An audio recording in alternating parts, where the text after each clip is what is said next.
আসসালামু আলাইকুম। আপনারা সবাই কেমন আছেন?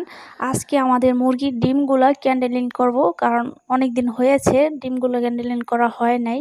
ভাবলাম আজকে করেই দেখি যে কয়টা বীজ ডিম থাকে এবং কয়টা মানে বাওয়া ডিম যায়। তো এরপর দেখলাম ২ টা ডিম বাওয়া গিয়েছে। এরপর আমি আবার মুরগিকে দিয়ে দিতে আসলাম বাইরে। তো মুরগি এখন আবার খাবার খেতে বের হয়েছিল। তো এই ফাঁকে আমি আর কি ওর ডিমটা ক্যান্ডেলিং করলাম। দিনের বেলায় করতে হলো ঘরে অন্ধকার জায়গায় নিয়ে। কারণ রাতের বেলা বা সন্ধ্যার সময় ওইরকমভাবে রাখা হয় না, করাই হয় না। কারণ বাচ্চাগুলো যখন ভিতরে যায় এরপর দরজা লাগিয়ে রাখি। আর এখনো দেখেন আমাদের বুড়া মুরগিটা কুচে থেকে যে বের হয়েছে ওকে কিছু খাবার দিয়েছি, ওই খাবারটা খাচ্ছে। তো মুরগির ডিম ৫ থেকে ৬-৭ দিন হয়ে গেলে ক্যান্ডেলিং করলে সবচেয়ে ভালো রেজাল্টটা পাওয়া যায়। তাই আমি একটু দেরি করে করলাম। আর এটার ভিতরে হচ্ছে আমাদের সেই মুরগির বাচ্চাগুলো, এই যে ওরই বাচ্চা কিন্তু এগুলো বড় হয়েছে। আর বেঁধে রাখার কারণ হচ্ছে এগুলো অন্য মানুষের তারপরে শাক পাতা ডাঁটা এগুলো খেয়ে ফেলে। আর কুকুরও আক্রমণ করে। কুকুর এখন একটু কমই করে, কারণ মুরগির বাচ্চাগুলো এখন আগের থেকে অনেকটা বড় হয়েছে, যার কারণে কুকুরে ওই রকম একটা ধরতে পারে না, বিড়ালে আরও ধরতে পারে না।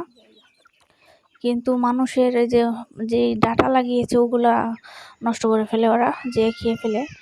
আর এইখানে এখন আমি বারান্দায় চলে আসলাম। রোদ উঠেছে, প্রচণ্ড রোদ দেখলাম বাইরে। আর এখন খরগোশের বাচ্চাগুলো এই যে উপরে আছে। তো আমাদের খরগোশের বাচ্চাগুলো এখন এই ২টা সুস্থ আছে আলহামদুলিল্লাহ। ঘাস ধরে গেছে, এখন ঘাস খায়। তারপরে ফিড খাওয়াচ্ছি, কিন্তু দুধটা এখন খাওয়ানো হয় না, খায়ও না। ওদের বয়স আনুমানিক ২ মাস হবে হয়তো, আমার শিওর জানা নাই। একটু তারিখটা মিলিয়ে দেখতে হবে যে ওরা কত তারিখে জন্ম নিল, এখন ওদের বর্তমানে বয়সটা কেমন আছে।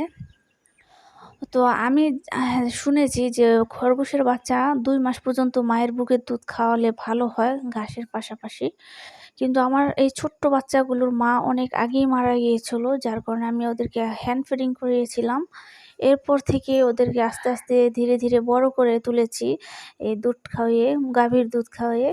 এরপরে কিছুদিন হলো ওরা নতুনভাবে ঘাস ধরেছে এবং ঘাসের পাশাপাশি দুধ খাওয়াতাম। আর এখন দেখি ভালো মানের ফিডটা দেওয়ার পর ফিডটা খাচ্ছে। এখন আর ঘাসটা ওইরকম, মানে ঘাস খায় কিন্তু দুধটা ওইরকম আর চায় না, দিলেও ওইরকম একটা খায় না, কারণ ঘাস খেয়ে পেট ভরিয়ে রাখে ওরা। আর আমি কিন্তু বেছে বেছে মানে স্বাস্থ্যকর বাচ্চাগুলো রেখে দিয়েছিলাম, মানে যে ২টা মারা গেছে আর বাকি ৪টার মধ্যে স্বাস্থ্যবান দেখে ২টা বাচ্চা রাখছি। মাশাআল্লাহ বাচ্চাগুলো হেলদি। আরও কিছুদিন পারলে হয়তো বড় হয়ে যাবে, তখন বোঝা যাবে যে কয়টা নর হলো কয়টা মাদি হলো।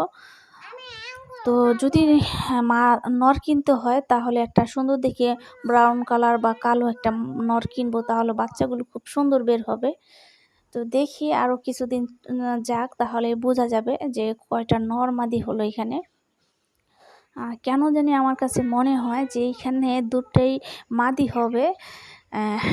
মানে দেখে বুঝছিলাম হালকা কেমন জানি একটু বোঝা গিয়েছে। এরপরও বড় আরও হবে, ওদের গঠন আরও অন্যভাবে মানে তৈরি হতে পারে। তো তার জন্য এখনও শিওরভাবে বলতে পারি না।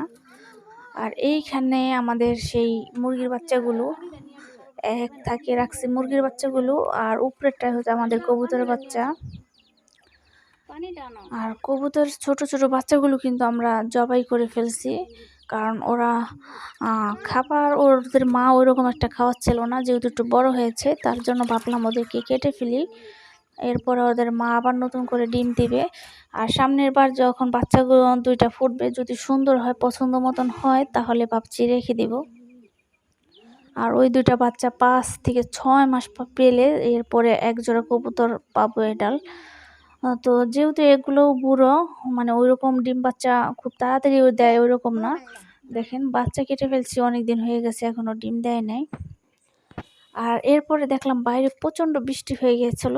তারপরে আমি আসলাম, এসে আমাদের মুরগির বাচ্চাগুলো ছেড়ে দিয়েছি।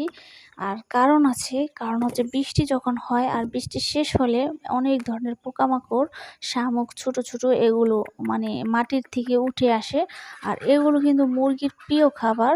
আর এগুলো মুরগিতে খেলে মানে মুরগির ক্যালসিয়াম ভরপুর হবে। তো তার জন্যই আমি মুরগির বাচ্চাগুলো এই সময় ছেড়ে দিলাম। তো দেখতে পাচ্ছেন মুরগির বাচ্চা ছাড়ার পরে বাইরে দিয়ে হাঁটাহাঁটি দৌড়াদৌড়ি করতেছে, এটা দেখে খুব ভালো লাগতেছে। তো এখানে আবার আরেকটা ড্রেন আছে, ওইখানে ময়লা ফেলানো হয়, মানে বাসা বাড়ির যত ময়লা আছে আমাদের ওটি সব ফেলানো হয়। আর ওইটার ভিতর থেকে পোকা ওঠে এক ধরনের, তো ওটা দেখতে বিশ্রী লাগে। ওই পোকাগুলো মুরগির অনেক পছন্দ, তো তার জন্য ছেড়ে দিয়েছি মুরগিগুলোকে। দেশি মুরগির পোকামাকড় খায় অনেক। আর আমি ওদেরকে এখনো ফিট ভুসি এগুলো খাওয়াচ্ছি। আর একটু বড় হয়ে গেলে এগুলো আস্তে আস্তে কমে যাবে খাওয়ার পরিমাণটা, তখন বাইরে থেকে হেঁটে হেঁটে ওরা বেশি খাবার খাবে। আর এখনো ভাত ওইরকম আমি কিন্তু দেই না, ভুট্টা ভাঙা গমের ভুসি এগুলোই খাওয়ানো হয়। তো দেখতে দেখতে কিন্তু আমাদের মুরগির বাচ্চাগুলো অনেকটাই বড় হয়ে গেছে। আর এই বাচ্চাগুলোর বয়সও এরকমই হবে, 2 মাসের বা 3 মাস হয় না এটা জানি।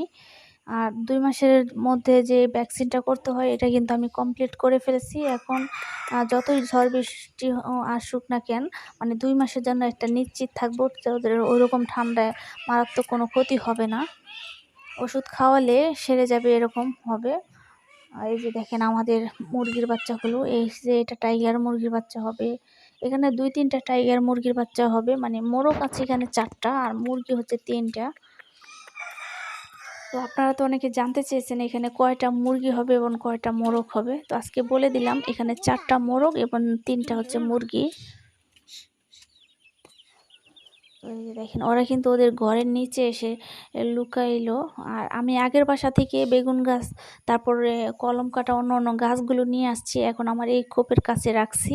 তো দেখেন কতটা সুন্দর হয়ে যাচ্ছে। আমি কিন্তু এই জায়গাটা আরো সুন্দরভাবে সাজিয়ে ফেলবো, ফুল গাছ। তারপরে দেখেন এখানে আমি কিছু শাক, মানে এটা কি শাক জানি বলে, ভুলে গেছি, তো ওই শাকটা লাগিয়ে ফেলছি। এরপর হচ্ছে আমি এই পাশে লাগিয়েছি পেঁপে গাছ, তো আপনাদের একটু দেখাচ্ছি ভালোভাবে। তো এখানে আমি 2-3টা পেঁপে গাছ লাগিয়েছি। আশা করা যায় আমার আগের খামারের মতন এই খামারটা সুন্দরভাবে সাজাতে পারবো। তো যারা যারা আমার ভিডিওটি দেখবেন তাদের কাছে রিকোয়েস্ট আমার ভিডিওটিতে একটা লাইক দিবেন। তো আজকের ভিডিও ছিল এই পর্যন্ত। আপনারা সবাই ভালো থাকবেন, সুস্থ থাকবেন। আসসালামু আলাইকুম।